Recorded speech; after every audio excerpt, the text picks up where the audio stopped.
আজকে জানবো কিডনি ডিজিজের লক্ষণ কী এবং এর পরীক্ষাগুলিরই বা নাম কী। এখনকার দিনে কিডনির সমস্যা প্রায় সাধারণ হয়েই দাঁড়িয়েছে। পৃথিবীর প্রায় 10 থেকে 12% মানুষ কিন্তু খুব মারাত্মকভাবে কিডনি রোগের শিকার। তার মধ্যে মহিলারা বেশি পরিমাণে আক্রান্ত হচ্ছেন। কিন্তু কি লক্ষণগুলো দেখে বুঝবেন যে আপনিও কিডনি পেশেন্ট? আপনার নিচের পিঠে, পেটে বা পাশে ব্যথা অনুভব করবেন। ইউরিনের সঙ্গে ব্লাড বেরোবে, যাকে হেমাচুরিয়া বলে। ইউরিনেশনের সময় ব্যথা বা জ্বালা অনুভব করবেন। বারে বারে অল্প অল্প করে ইউরিনেট হতে থাকবে। আপনি খুব টায়ার্ড হয়ে পড়বেন বা লো এনার্জেটিক হয়ে পড়বেন। আপনি বমি ভাব অনুভব করবেন বা বমি হতে পারে। খুব প্রচণ্ড কাঁপুনি দিয়ে জ্বর আসতে পারে। ব্যাড স্মেলিং ইউরিন হতে পারে।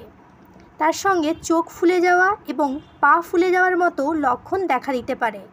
এবার যে টেস্টগুলো দ্বারা জানবো আমাদের কিডনির অবস্থা কীরকম, সেগুলি হলো ক্রিয়েটিনিন, অ্যালবুমিন এবং জিআরএফ টেস্ট।